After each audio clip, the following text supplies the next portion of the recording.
So here we go. Welcome everyone to the Ontology Summit 2025. Today is May 7th, 2025, and we are thrilled to have Harry Bollinger today, who is going to give us a very, very interesting take on time in physics. And so now I will turn it over to Ravi, who will give you a proper introduction. Ravi, take it from here. Thank you. Can you all hear me? Yes, Thank sounds good. It is amazing that I ran across Terry Bollinger and heard his talk in a couple of forums, especially the Washington Quantum Meetup. And my eyes opened. I said, I have seen a lot of people talk about space and multidimensional space and particle theory, but here is one person who has understood nature of time also, along with nature of space, and has worked a lot on dissecting various ways of looking at time. So we are very delighted that we have such a distinguished retired chief scientist who has worked in the US DoD, venture capitalist, and catalyst initiatives, and in the federal government, in MITRE, which is a federally FFRDC, as you know, and he runs a website called Apobistia Notes, where he self-publishes a lot of his research work, which is really mind-boggling. And you can also ask him for more details than what is provided on the website by contacting him.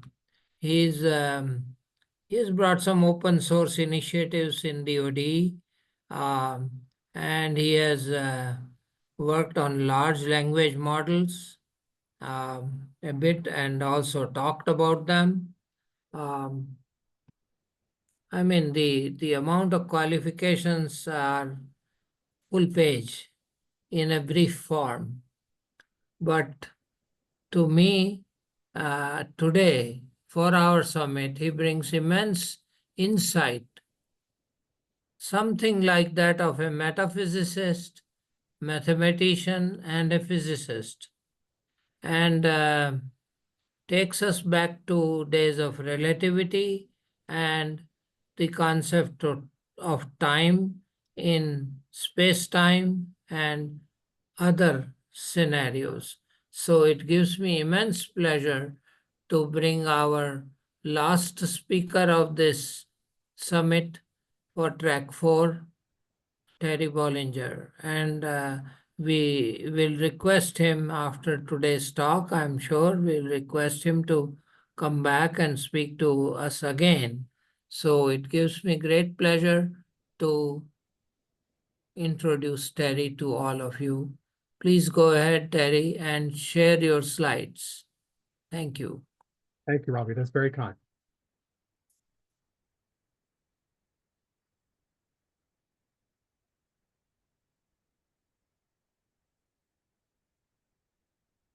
Confirming, can everybody see my slides now? No, not yet.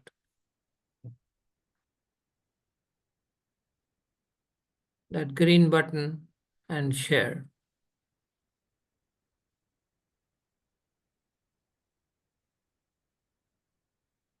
Now we're getting it. Okay. Now we are getting right. I had one more Thank button you. to push and I didn't quite push it.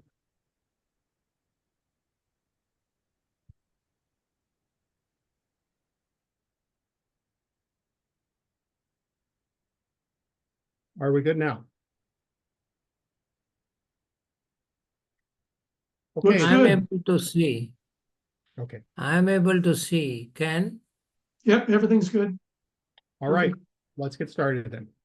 Bottom-up time construction is a unifying physics theme. Original title. I will note that I actually wound up getting more deeply into issues of three-dimensionalism versus four-dimensionalism, and very specifically, the fascinating interactions between Einstein and Minkowski, and how those have affected both the metaphysical and the physics concepts that have gone into our understanding of time. And it really is an interesting story. It had a lot of twists and turns that at first I did not realize. And small events in history sometimes have a powerful effect. And I think this is absolutely one of those cases where a medical issue wound up affecting a century of physics in unexpected ways. I like to start out bluntly and not mince any words. The viewpoints I'm saying here are very different from standard physics, but that is not because of disrespect for standard physics. I just have spent decades studying standard physics, quantum physics, and I love the topics. But what is happening is, in the process of going through some aspects of this, you can't get around that there's a problem, and we see that in the lack of progress for the last, 50 years especially, that we just don't seem to be going anywhere.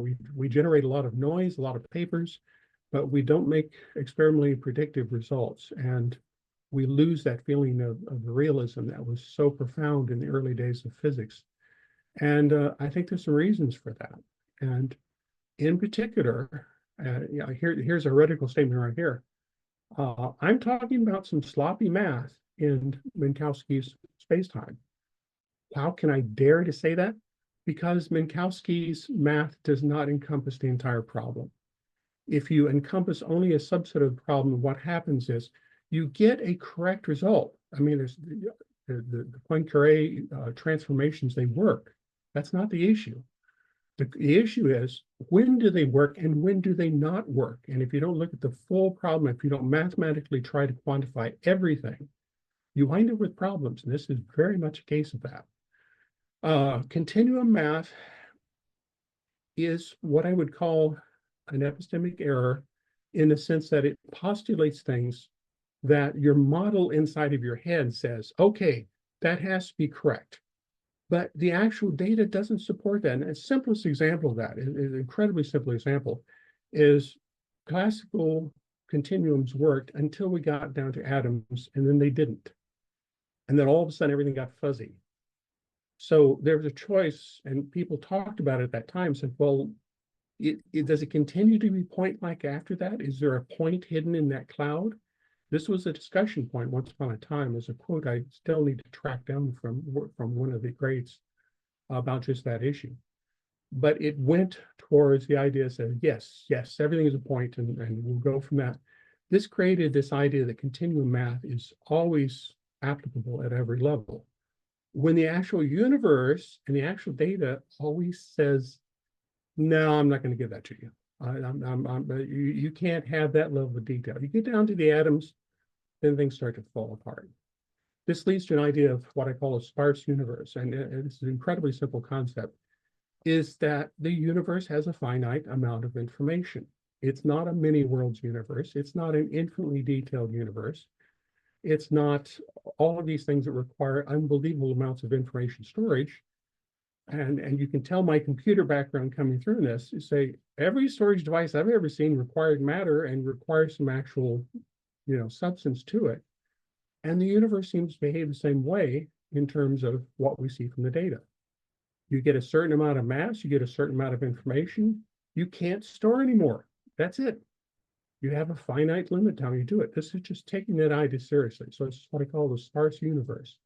And it's kind of the encompassing theme that I come up with. That is in contrast to, for instance, the space-time continuum universe, which assumes infinite information, literally in some versions at every point in space. And I would rather go to the idea that information is a precious and rather unique quantity, and that it's not something that just happened random or just magically appears. It is something that's part of the fabric of our universe. That also makes a distinction between persistent bits, chaos bits. Persistent bits, persistent information, are the continuants that actually make the universe work. And then you have these chaos bits, which are generated by certain combinations. Now, our math currently phrases that the other way around. We say that the chaos bits are the real bits, the infinite complexity is there, but experimentally, it's never what happens. What happens is we take something like an atom, we shoot an enormous amount of energy into it, and then we see a point like electron. But until we shoot the enormous amount of energy into it, we don't see that. So there's a difference in perspective. I'm saying that when you shoot the energy in, you're creating chaos bits, temporary transient bits that do not store information. That's the key difference. If the bits can't store information, do not think of them as being constituents of the universe. Instead, think of the things that are continuants, the thing that always is there no matter what. This also gets to an issue. We've seen discussions, everybody's seen discussions about, wave particle duality and everything like that. Waves and particles are both part of local spacetime continuums. That is, they belong to an inertial frame. You can't even define a point properly if you don't have a well-defined inertial frame, which is remarkable. But that goes back to Euclid's very first definition of what a point is. Turns out that definition doesn't work. This slide I skipped on this one, but you can't get that to work because you wind up having a biased definition that doesn't fit his first definition if you don't have a frame. So even these properties of the idea of a point is frame dependent. You have to look instead at saying, what is it that actually is a continuant that does not change? And it turns out that is more these quantum properties, ideas like spin, the mass, the charge. Those are bundles that stay together. We don't know how they stay together. There's no good understanding of what makes them go together. But in terms of observational characteristics, they can fly apart from our perspective, and then they come back together. And of course, that's the wave collapse idea that we see in there. But trying to force this wave and particle definition on them is always taking it in kind of a wrong direction. There's a more fundamental set of continuance going on here. And the bottom line is we need to stop thinking of space-time as being the all-encompassing framework that comes down and creates all these things. Space-time's complicated. It's look at the data structure for it. It's got all this complexity to it. It's what we're seeing is that you get good space-time when you have a lot of matter. You have a lot of matter, all of a sudden the definitions of length and time start making nearly continuum types of sense. So it's an interesting. So there's my overview of the entire talk, just in the first slide. Two Einsteins. If you haven't noticed this, I would say you really need to notice it. There are two very different Einsteins. The first one was the special relativity Einstein. He lasted until about 1911.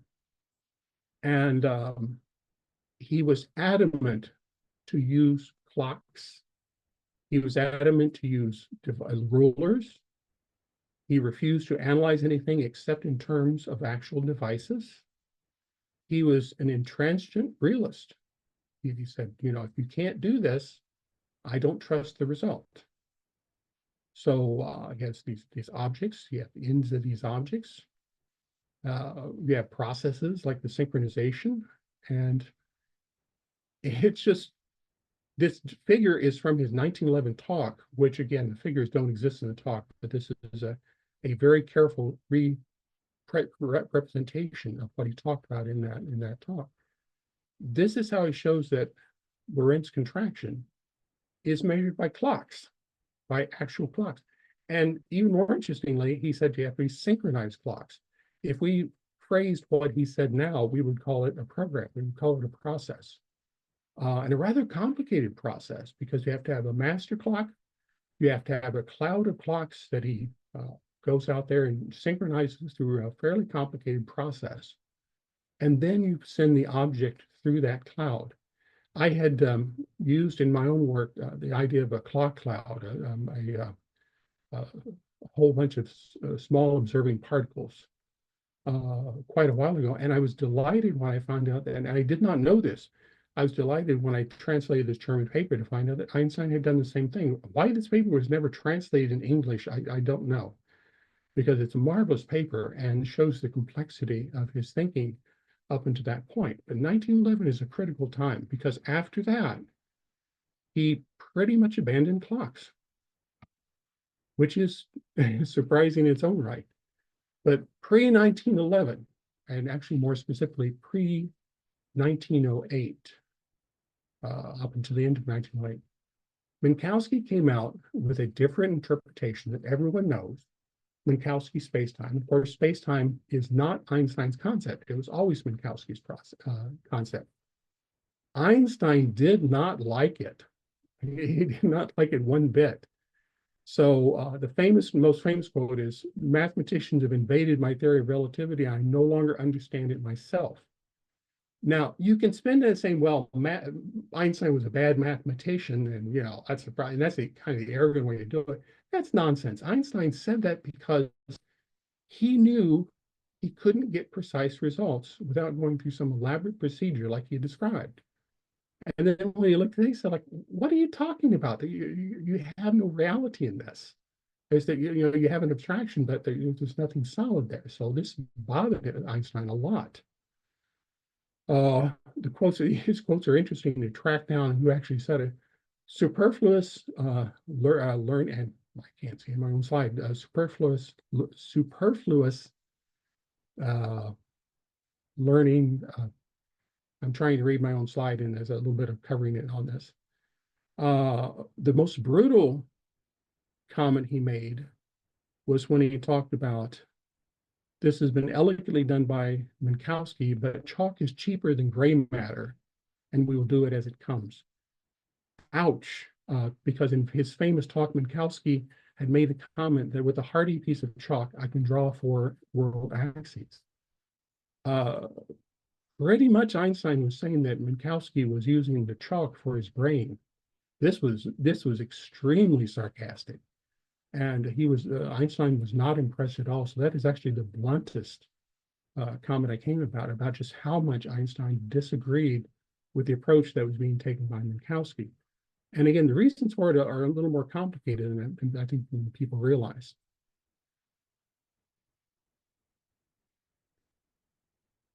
When Einstein made this comment, or when Minkowski made this comment, he also made his justification for it. And this is just the most amazing justification I heard. The first time I ran across this, I couldn't help but laugh. I was just going like, that's it? That's all? To never let a yawning emptiness, just imagine that everywhere there is a substance in time. That's it. There's no attempt to refer to experimental results. There's no attempt to refer to anything except this philosophical concept that, oh, I don't like the idea of a gap in time. So I'm just going to stretch the particle out infinitely in time. Now, he is not talking about saying it's equivalent. He is talking about the particle being an actual substance, which is the very word he uses. So don't think of this as a clockwork universe. He's talking about an actual world line that is a physical entity that goes out there. That was Minkowski's presentation of this. And you wonder, so where did he get that? And if you look carefully, you can see where he got that. He was a close friend to David Hilbert, a very famous mathematician, brilliant man. David Hilbert was also very much educated in Calvinism. And to him, it was the most natural thing in the world to think of the universe as predetermined, predestined, infinitely precise. This is just literally the education he grew up with. People like Calvin, Zwingli, Heinrich Bullinger, all taught this kind of philosophy. Minkowski was from a Jewish background, but through Hilbert, it's very likely that this is where he came up with this mindset of saying everything is stretched out eternally. The other question is, what happens? Why just time? If you're going to stretch particles out, I always love this. Well, why not stretch them out in X too? Why not X and Y? Why not X, Y, Z and just make the entire particle into the entire universe? There's an arbitrariness to this that is remarkable. Why stretch the particle out in the time direction? Well, the answer is because you can kind of get away with it because you can't see it all at once. But you're still just stretching a particle that was a point particle into an infinite size. And that has consequences, and those consequences are not easily overcome experimentally.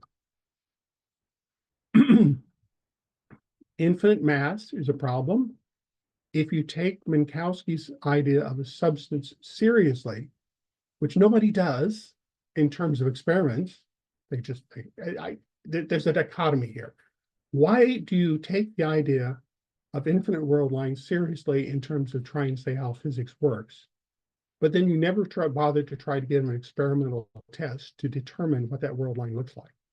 You can't have it both ways.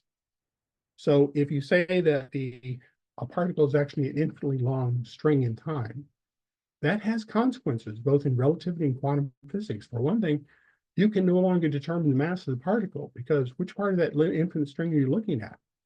How do you dissect it? How do you get a cross section of it? There's all sorts of experimental questions you could ask about the idea of a real world line, but nobody asks them.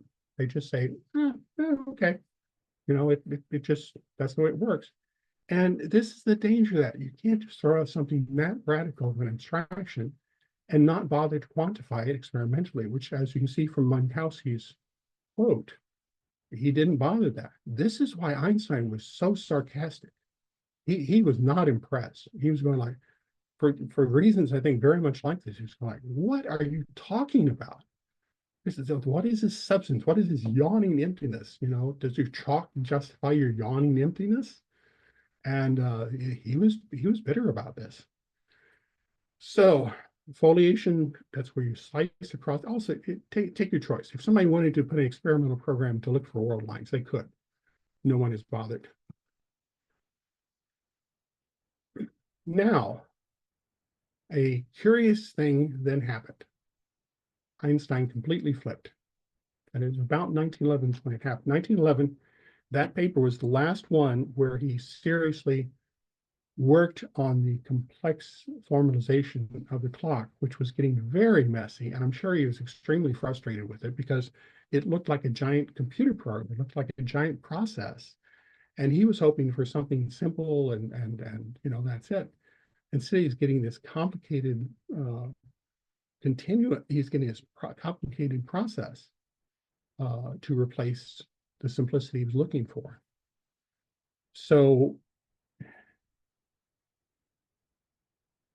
if you look at the other thing he invokes, it's the simultaneity issue, because Einstein had shown very correctly, very provably, that simultaneity is not a property that you can give for any different set of viewers. That was one of his key findings, one of his most famous findings, the idea that simultaneity is essentially an indeterminate concept if you throw in different frames with that. So he went this route where he went from looking at clocks to saying that, well, if we can't prove simultaneously, one way to get rid of that, one way to solve it, it's just discard the concept of absolute time. But when you do that, you're abandoning the idea of a physical clock. You're replacing the physical clock with the world line. The world line has little notches on it, but you no longer have this idea of an actual clock that is beating, ticking, and measuring off the time. If you look at the full quote, where Einstein said this, though, was at the end of his last attempt to be a clock ruler realist. He makes an interesting statement about what happened to Minkowski. And most people don't realize this. 4 months after, less than 4 months, after Minkowski gave his electrifying talk, in which he introduced space and time, during which time Einstein was bitterly antagonistic to what he had said, and did not like the concept at all. Minkowski died, unfortunately, of appendicitis on January the next year. And this really, I think, really bothered Einstein. And you can see it in this quote, because the same theory that he had disdained, he suddenly, at the end of this paper, says, and maybe we ought to start taking a closer look at that, which is exactly what he then did. This is the transition point. So he had this whole lecture, whole presentation about using an extreme, hyper-realist approach to how to measure time, to suddenly transitioning to Minkowski's much more abstract worldline approach, which turns it into a geometry of entities that have indefinite mass. And I would say that this is a case of survivor's guilt. I think, imagine this if you did this yourself. Someone give a lecture and you come in and say, this guy has chalk for brains. And you're that blunt about it. You just say, oh yeah, no, come on, this is nonsense. And then the guy dies the next day, abruptly, unexpectedly, and you like the guy, and you just didn't agree with his ideas. That's devastating, because Einstein was not the kind of person to take joy in other people getting hurt like that. This was his old teacher, his previous teacher, and he respected Minkowski. So there's a factor here that went outside of bounds of just the mathematical part. But there's more to it. There's other things going on. Einstein was looking at gravity, and this is the most important and also the most valid one by far. He was looking at the whole issue of how space curved when he tried to encompass gravity. Some of those brilliant insights Einstein had, the whole equivalence principle. But those things require tensor math. What is tensor math? I think the simplest description of tensor math, if you imagine an image on a balloon that's not blown up, and then you blow up the balloon. What coordinate system do you use to describe the image on the transition between those two? Well, tensors, as the name implies, is what happens to the coordinate system when it's under tension. So if you have a balloon, you blow it up and the image becomes gigantic, it still maintains certain relationships. So you still get the same image. It's a little bit distorted, but it's different. You put it back down, still the same image. Einstein was seeing a need for that kind of mathematics where the whole coordinate system became relative to it. And so that was one factor. And then the most important factor, because this is what led to general relativity. So this was the good part. The other part, though, was Einstein felt bad. He said, like, oh, Minkowski stuff, I just kind of dissed it and didn't even look at it. Didn't look at beyond a certain point. Said, no, come on, that's not right. And the neat one is, though, Einstein had a little secret problem. And the problem was he could not predict outcomes in his own thought problems.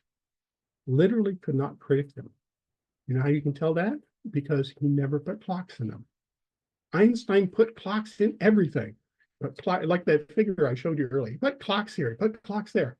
But when he gave that train example and said, if you have a train moving by and you have the lightning flashing, this is the one where he showed that it was not simultaneous. You know what's odd about that thing? He never put a clock on the front of that train. He never put a clock in the back of that train. He never put a clock in the middle of the train. But he did prove that it was non-simultaneous. Why didn't he write the equation? Why didn't he put the equation in there? And he had the equation. This is another one of those ones where it's a little surprise. I laboriously had derived, this is one of my other presentations, an equation for how you figure out the non-simultaneity relationship across a moving train. And I thought, it's odd that Einstein never got that. I referred to it as his forgotten homework. He didn't forget it. He knew exactly what it was. I go back and I look at his equation and say, oh crap, it's right there. It's in the middle of his time transformation coordinates. There's just a factor in there. All you have to do is just a simple factor, and there it is. In fact, the derivation is much easier that way than the way I did it. So it's presented another issue.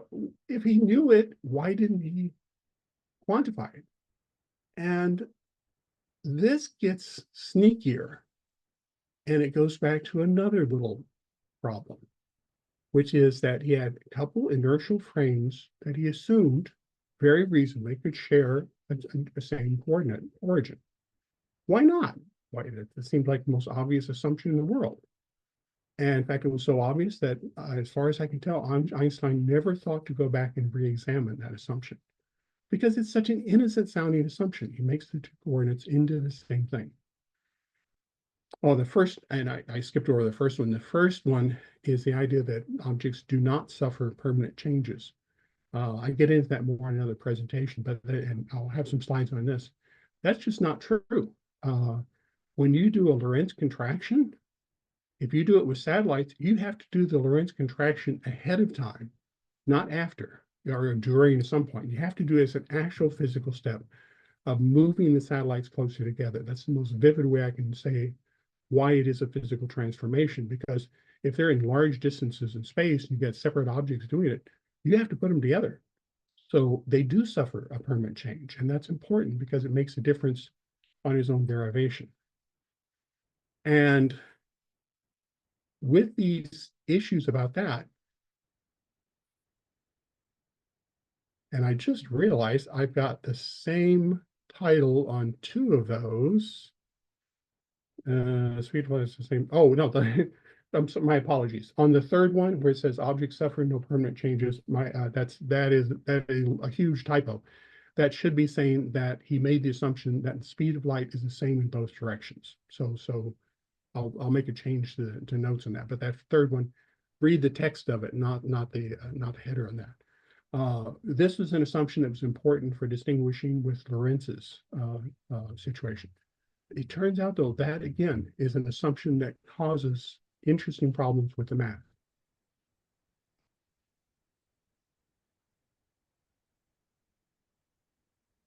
Talking about the same things, and so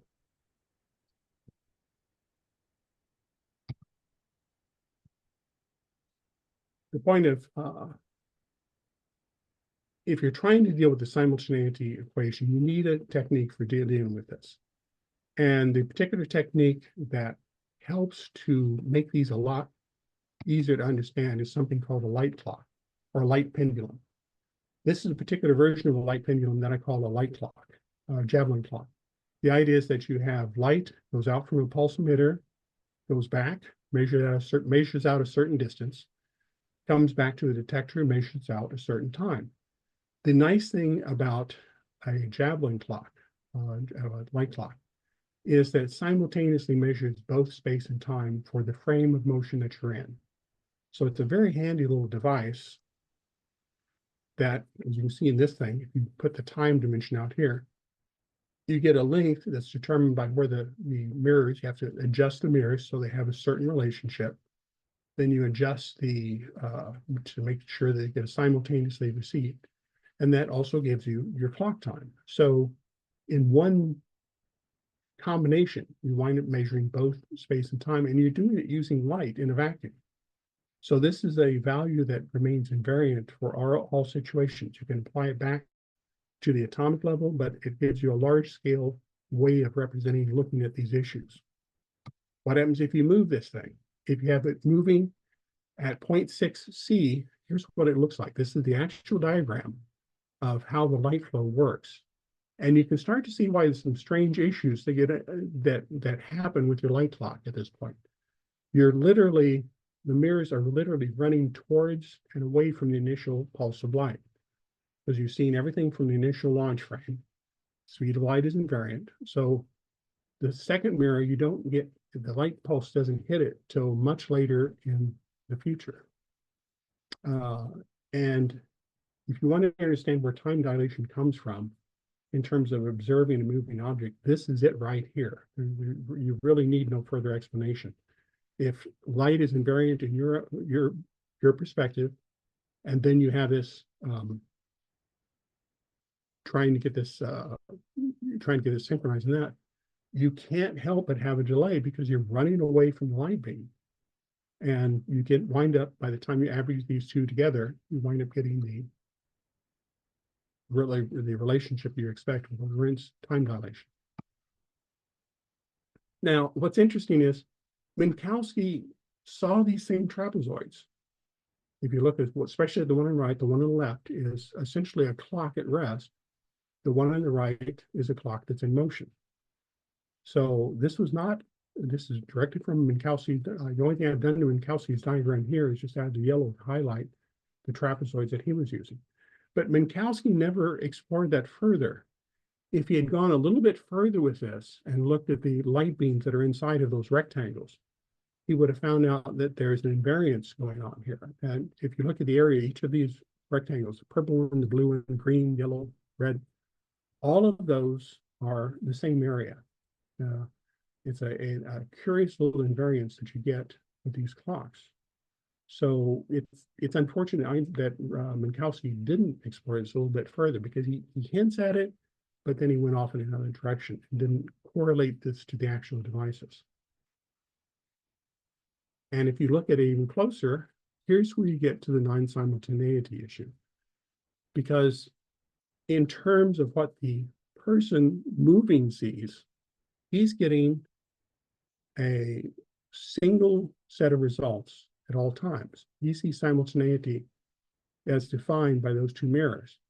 But for the person who's instrumenting all the space from the launch frame, that's not what they're seeing. They're seeing a difference in time where the left mirror, the trailing mirror, is too old, and the right mirror is too young. Einstein knew this, and he had a problem with how to synchronize across the frames. He couldn't figure out a way to, he could predict the fact you have a twins paradox. He could predict the degree of delay that you get, but he couldn't figure out a way where you could get a correct definition of what time looks like across these two different frames. Minkowski, in contrast, was interested just in the symmetries. He knew how to take these transformations and make them flip them back and forth between the two. And he didn't worry so much about the idea of, well, what is the actual clock prediction? What does the actual clock come out to say? If you combine this is just a corrected equation for how you do that. The missing parameter in the slide actually would be better if I came, it would be better if I put the slide a little later. The correction that you need to do is you need to take into account the length of the object that you're trying to accelerate. Excuse me, Terry. Yes. We have at the most 15 more minutes to speak. So I will go as But go ahead and make your major points. too many slides. What the reason that Einstein couldn't get this resolved was that his use of a single origin created a false time issue. You had to set the clocks backwards into a time that did not exist, that you don't have any information for it. The fix for that is to add a length of the object that you accelerated. This allows you to come out with something that's a little more, it's still not perfect, but at least it doesn't create false causality. It doesn't create time that didn't exist. And Einstein knew his equations created false time, and that was why he was uncomfortable with it. So the Minkowskian temptation was that he could go to the Minkowski formalism, which essentially codified his original error of using that same origin and creating false time, and just say, well, the obvious resolution is that everything's just fixed. Everything is already there. The world lines exist. The world lines are fixed. So it's what they call a block universe. And eventually that temptation won him over. He said, like, well, okay, I don't have to worry about this anymore. I can just do it this way. The trouble is with that approach, again, you can't make this into an actual science, because the idea of determinism is not, this is a philosophical concept, but you can't make it into a testable concept. You always go back to clocks and rulers. That's how it works. You can't, there's no line that you can test that goes into the future and the past. Now, with that, it's also nominally testable, because you could, if you take it seriously and say, if I really believe that, what are the tests? You could do some things to check on that. The replacement for the Minkowski viewpoint is this trapezoidal space that actually Minkowski started to explore, but he didn't really get into it. That says that whatever the largest frame is, that's where you have to make your definition of space and time. Here's the actual procedure that you go to create a quantifiable time. That procedure creates a conflict between two definitions of time that we consider both definitions to be extremely important. The experience time that you witness, how much time has actually passed by, and then the physics time is defined by how any kind of physics test, as Einstein addressed. That's a pretty major conflict, because we think of those as being the same, and it turns out they're not. One of the results of attaching the matter to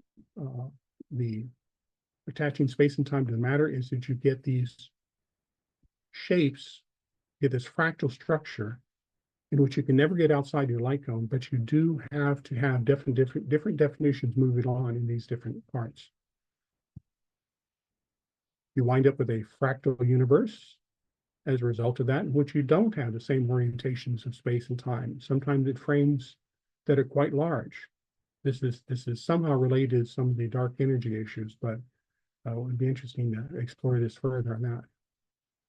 Sparse interpretation, I already talked about it before. It's saying that you just go by the number of bits that you have based on matter.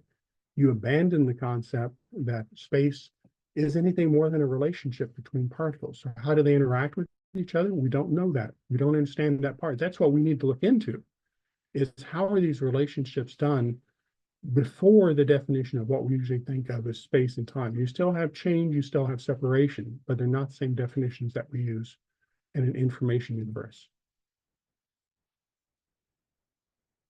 One of the things I find fascinating about this approach, when you have information as the most critical emergent concept from local definitions of space and time, information becomes the bond between the different fragments of space and time. So you have the bonding entity across these fractal definitions is information.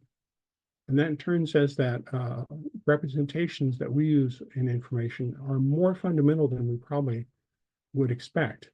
They're actually capturing, with a different basis, they're still capturing the same patterns if we've done them right. So I think that's an intriguing idea that data processing actually creates models that share that information.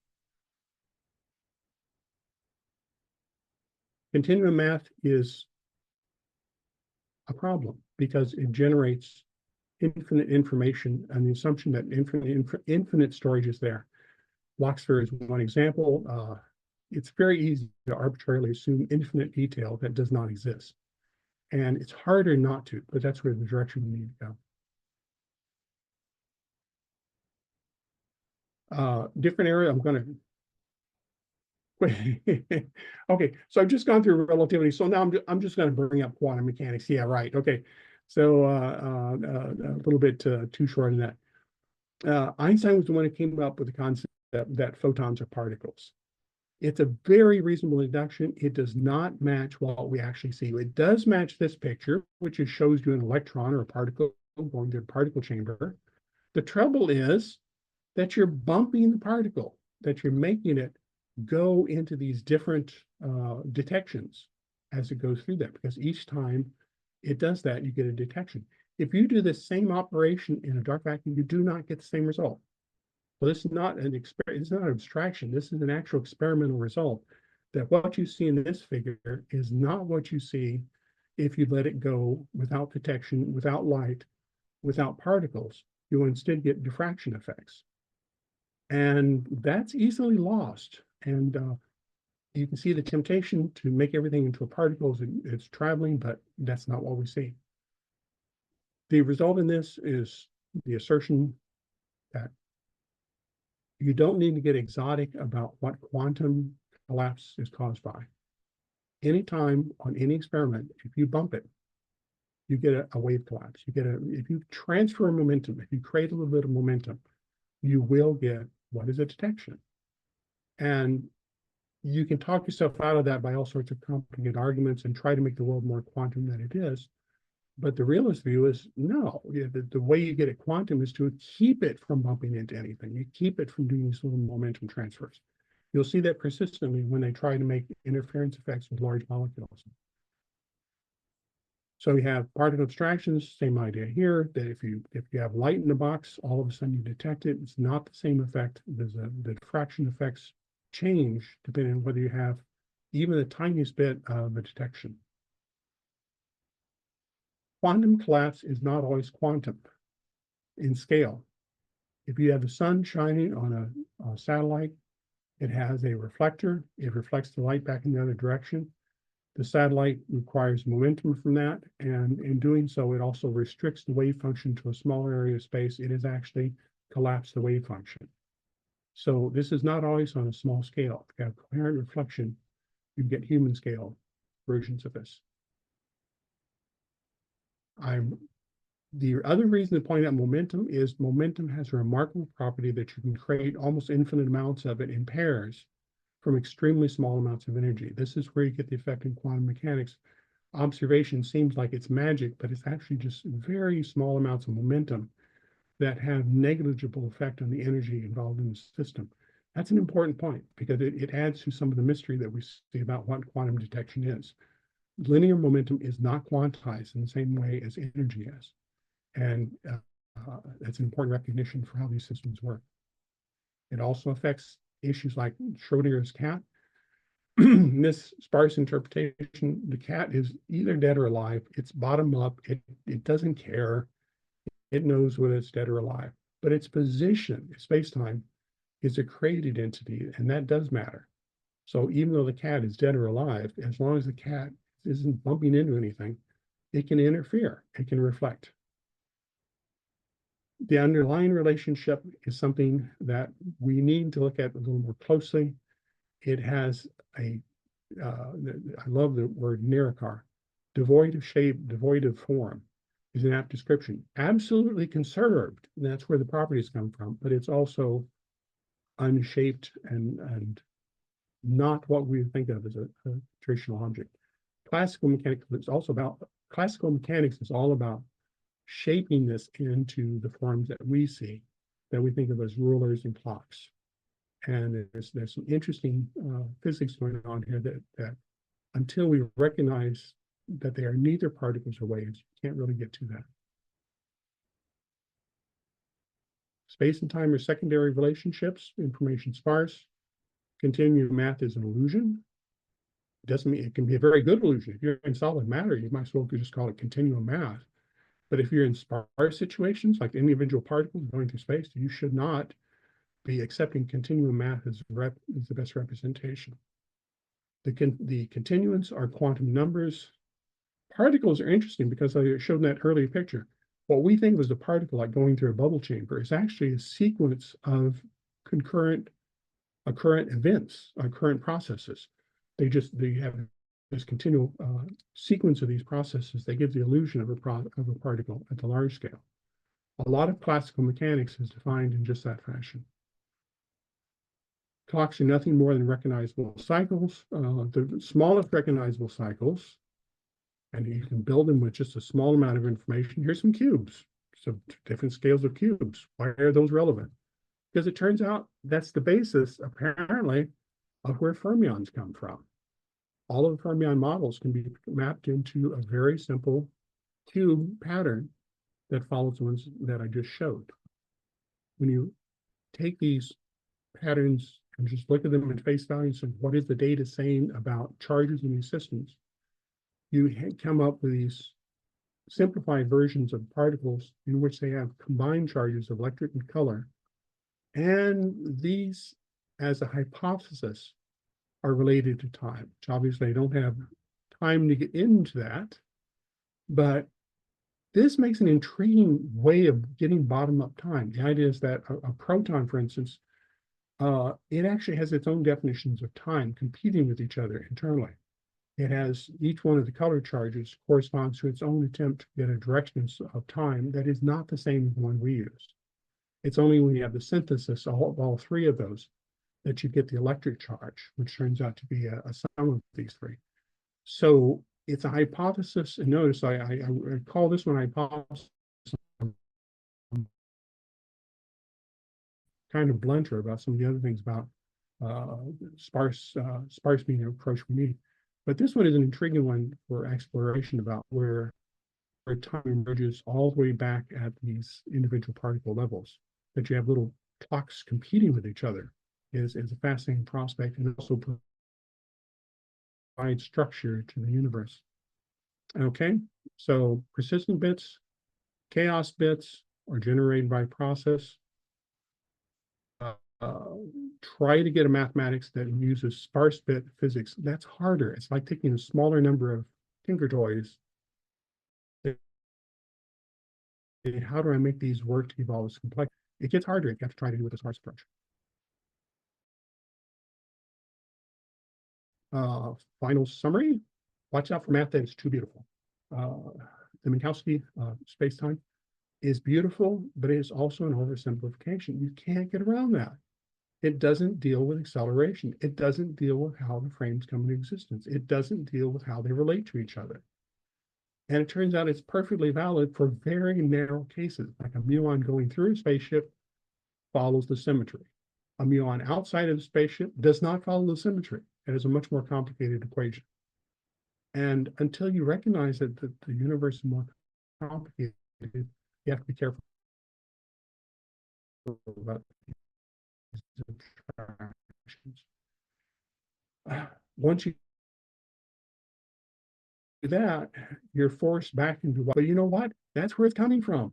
The beauty that we see is emerging from these interactions.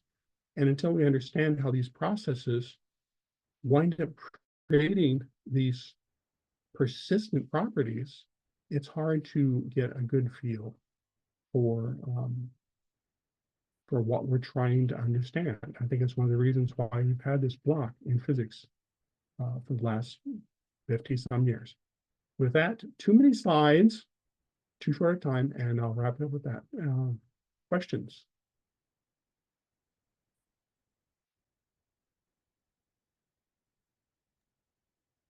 Wow.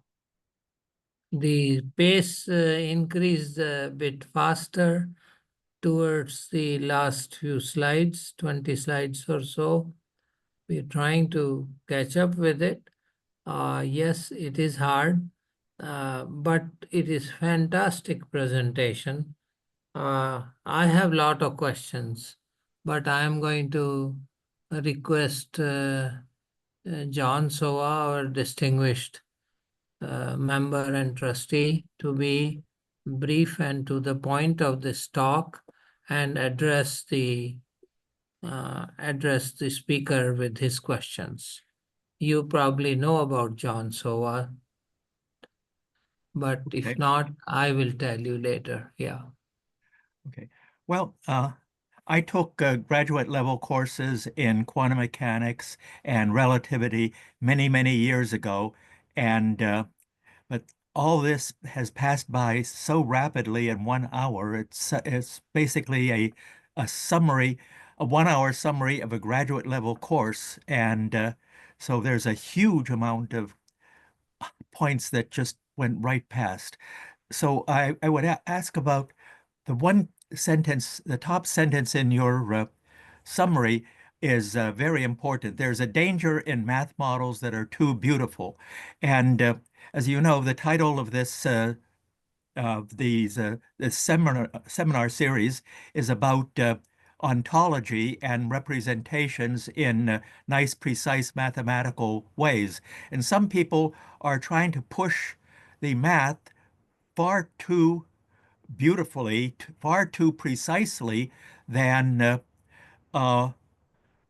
what I believe is even possible. And so I think that we have to allow for much more vagueness in our theories, that any attempt to pretend that our theories are precise is going to be dangerous.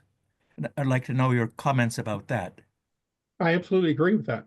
The precision that we're doing right now is based on 1700s classical mathematics that assumed infinite detail, infinite space, perfectly flat space, perfectly defined time are all assumptions. All of those are assumptions that are based on the fact that the atomic structure of our universe allows that as a very, very good first approximation. But that's all it is. 1700s did not know anything about relativity. They did not know anything about quantum mechanics. They did not know that the space model blows up when you get to the level of the electrons and everything becomes vague and fuzzy. They did not know that there was a curvature of these spaces when you go farther on that. Now think about that. If your entire mathematical structure is based on 1700s classical physics, and you're trying to apply it to post-relativity, post-quantum physics, how in the world do you expect that mathematics to be sufficiently comprehensive to understand what it's talking about? Because it doesn't. It skipped over all the good, juicy details.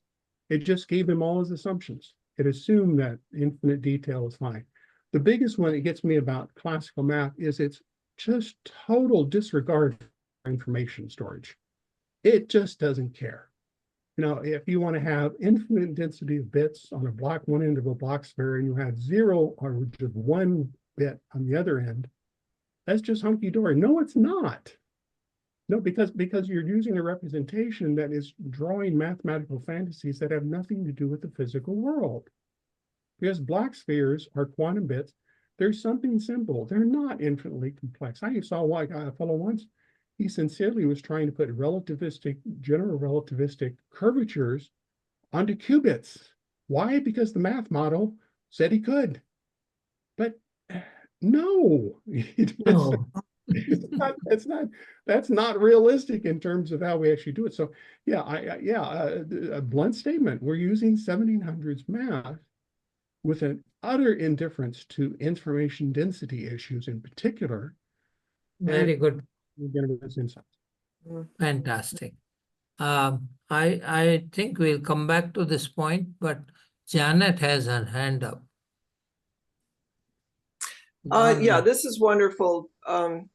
And I want to follow up with lots more of your stuff. And are you familiar with the work of C.K. Raju, quantum physicist, who similar careful critic of assumptions in Newton, wanting to have God's homogeneous space and time and not using clocks and rulers, and therefore, trying to make a religious point about God's universe being perfect. Similar theme to your Calvinist connection here. So we'll follow up later on that. But I think the important thing for ontology, aside from the fascinating analysis that you present here, and it just resonates so well, is that in both physics and in ontology, there's a pretense that you're dealing with exact truth. And if you are going to make assumptions and use oversimplifications and then pretend that you're dealing with the exact truth, you're going to get yourself in trouble. So you need to keep foregrounding and surfacing assumptions. And I think the ontology effort starting in the 80s was, there was a hope that, we'll get to the deeper level of what our assumptions are. And instead, we just sort of bumped from one set of assumptions to another set of assumptions. And then we're surprised that our different framings are not compatible. I think this has really profound lessons for ontology work, that that we should use more clocks and rulers. We should not assume that we can just apply a Calvinist set of simplification assumptions. So I'll leave it at that. I did have a technical question for you.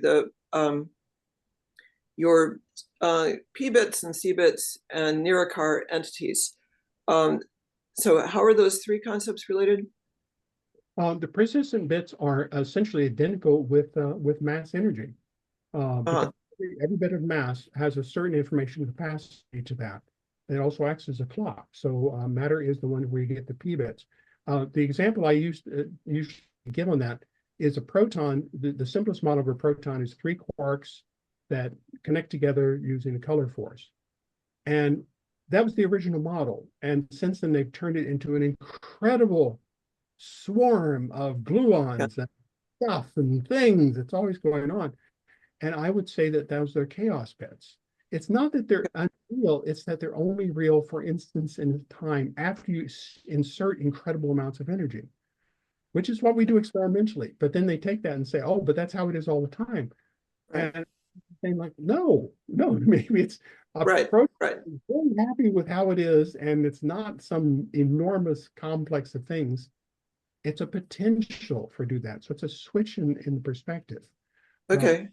And in terms so I was wondering about your choice of the word chaos there, because it has various connotations, and it's probably sufficient. It's nice and short. I think your story about it is very compelling, but I didn't know if people would say, "Ooh, chaos," and then they would go off in some other direction. I'm using it. Noise might be a better thing, but yeah. noise. It's generated noise. Yeah. Mhm. Transient. It doesn't store data. That's the key criteria. Chaos Right. don't store data. How So is that related then to the notion of entropy and noise and uncontrollable perturbation effects?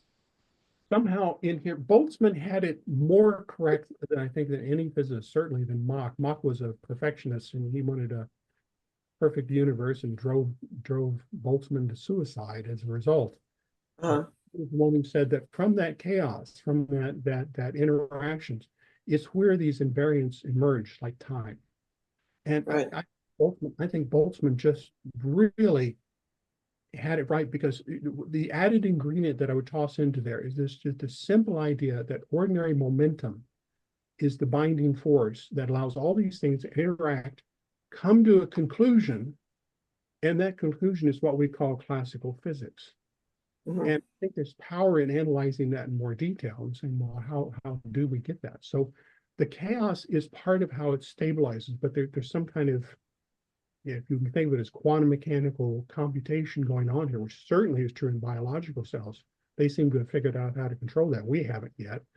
But that chaos works together and provides a balance, just like temperature is a nice emergent property. Time is a nice emergent property, oddly. Mhm. Right. I think there's some intriguing.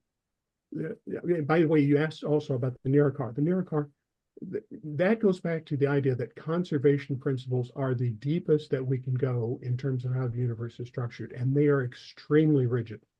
So when you talk about conservation of charge, that's a Nirakkar issue, and it rather than the Noether's theory that symmetries come from the you kind of put it in reverse. Conservation rules come from the symmetries. No, the symmetry, the conservation drives the symmetries. It actually creates those equations. So Uh-huh. the potential. In terms of where ontology could go, I think there's some real potential for ontology to keep focusing on, say, what is this relationship in physics? And Oh, then I'm starting to think that's pretty solid. I missed what you said there. What is this relationship in physics?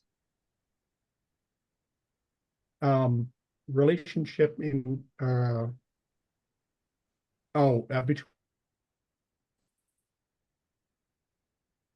ontology and physics. I missed What is your question I again? missed the second part of your statement there, but I think this is wonderful work and yeah, very helpful. I There's have a someone else couple has a of question. questions. Anyone else? Todd, you have a question? I have a lot of questions. I'm saving them for the end, but one or two high hitting ones I want to ask. One is the fermionic statement. It is not without basis. The matter that concerns us, meaning anything that we stand on, we need solid matter. Solid matter implies fermions, the proton-neutron combination at least. And therefore, the problem comes with understanding bosons properly. And that way I agree with your statement that photon is really being not fully understood well. In one of the theories I propose, which I will publish and then send you, is that photon is a composite particle. It has mass. And similarly is electron. So these are the things when we get into going through quantum field theory description of space-time, which obviously involves discrete handling, quantum way of handling math. And I like your comments. I would like to learn how you think Fock today stands with his influence through math on the quantum field theory space or the quantum space. Because same Fock is influencing today the particle physicists a lot. What, I didn't catch the name that you said there. Were you talking about? VOCK, Fock. You mentioned him in your talk on one of the slides. The Kelvin thought, or the Kelvin school of thought. Oh, Calvin, the Calvin, Fock, yeah, uh, the one who followed Minkowski, the one who influenced Wigner also. VOCK, Fock. Okay. FOCK, I guess. yeah, no, I can't answer that one. Anyway, what is important is to come to reality of quantum world. You need new kind of math, and you need ability to handle discrete math. And we can't just go to older continuum concepts like thermodynamics and expect to describe fractional charges, quarks, quark pairs, quark anti-quark pairs, etc. So I get that message from your slides, and I appreciate that. But how did you connect charge with time? Charge with time, again, I put that one down as hypothesis just because it keeps showing up in the relationships. The fact that if you look at electromagnetic charge, there are a number of arguments you can make that it is a displacement. Maxwell called electromagnetic charge as a displacement. If you look at what kind of a displacement, you have to ask questions. As a displacement in what? What are you displacing? It turns out that if you say it's a displacement in time, it works pretty well. You can say that, oh, it's actually pushing a little bit into the future push frame. So that seems to be a plausible, I won't say it's an answer, but it seems a plausible representation. Okay, I understand where you are going But with if it. you say that, and then you look also in the, and what happens with that is the color charges, which are actually combined with the electric charges in the actual particles, they also seem to be displacements in some kind of a space. Well, if the net result is a displacement in time as we see it on a large scale, then the interesting conclusion is that those are attempts to define time in three other dimensions that collectively Would you put result in parity? Would you put parity and other such properties, CPT symmetry, in the same way and relate them to time? Yeah, one of the most people are proposing an idea called I'm dual hearing your voice break up. universe. And Terry, your voice is breaking up. yeah, I think I'm getting. Oh, Can you hear me now? yes, very much better. Yes. When you get the full symmetries you mentioned, the easiest structure, if you place priority on conservation, is what's called a dual universe model, in which there are two universes that both of them, depending on the details, but the simplest version is simply literally you have a universe that is going geometrically backwards in time compared to ours, although causally it's in parallel with us. And this is the one that cancels out all of the strange properties that people worry about, that they say that we have too many protons in our universe. Well, that's because they're canceled by these antiprotons and the others, except they're not quite antiprotons. They're antiprotons with a twist. They have a negative energy. and Yes, everything just consumes back to one null state. So, and then again, that goes back to the everything we're doing is a result of creation at some point. And you have to start somewhere, and pair creation seems to be pairs of properties. And some of these pairs of properties at some point got stable enough that they could stay separated. They could build complexity, so they could become continuants. When you get that time property, you get that continuant property, although it's actually a process, if you look at the details, that's when you start getting these properties such as CPT, about the charge prime, charge parity and time symmetries. yes, yes. So I think those are, I think they're very important, but I think you have to look at them and in larger. We need to have opportunity to discuss some of these, maybe in a special series or session in future. I see Todd's hand up, Todd Schneider. Yes, thank you, Ravi. Terry, this was a very intriguing talk to say the least. However, you covered a huge amount of material, and I have to admit I could not follow some of your arguments. So my question to you is, do you have a more fully developed paper that I could read through rather than just looking at some slides? Apabistia notes, Apabistia. If you look that up, and you can find all sorts of things I published. Apabistia Press is actually the best one because there's also some papers in what I call Tau Journal, and those go in. And it is on our website, on our session page today. And the If you- spelling of Babistia, as well as your link to various talks. So those are all from your website, Terry. Just adding to Todd's information. If For you Todd. if you look at the lower Is left, the if you follow the link and you click on the lower left-hand icon, that will take you to Apabistia Press. And Very good. lower left icon of what? the slides Slide. Of any are slide. on the screen, right?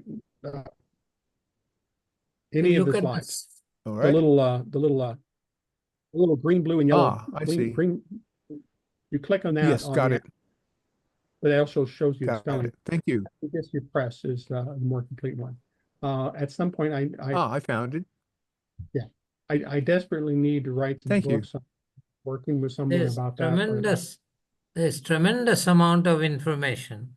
It took me 2 or 3 sessions of listening and seeing his slides to be able to understand what he's trying to convey to us today. But finally it does come through to someone who is little oriented to Oh. physics like me. Thank you. Thank you so much. I think it is time, if there are no more questions. Todd, are you okay? Yeah, so it Yes, is I am. time Thank you. to thank you very much, Terry, and we invite you again, and also we invite you to participate in our summit sessions. We'll have 2 synthesis sessions, and Ken will tell us more about it. For me, I just want to thank you profusely and thank everybody for coming. Thank you. Thank you, Robbie. And- Thank Ken, So with hand it- that, we have ended the 4th track of the summit, and we now move on to the synthesis session next week on the 14th, where we will attempt to synthesize all of this enormous amount of material that had been presented at our summit. And then in the following week, perhaps more, we will begin the process of creating our communique, where we will publish the findings that we have come up with from all of these sessions, findings particularly of relevance to those in ontologies. And I would ask everyone to help us with this process, to join in Yes, with the synthesis and the communique development. We want this to be a communique that is produced by our community. And with that, I believe we can adjourn. So thank you again, Thank Terry. you, Ken. It was a wonderful talk. Thanks to Fantastic. everyone who participated. And I hope to see you all next week and the following weeks as we Thanks to synthesize in all tracks, all speakers, whoever is present. Thank you for bringing it to a good conclusion today. And thank you, Terry, once again. Thank you. Have a nice day. Bye, everyone.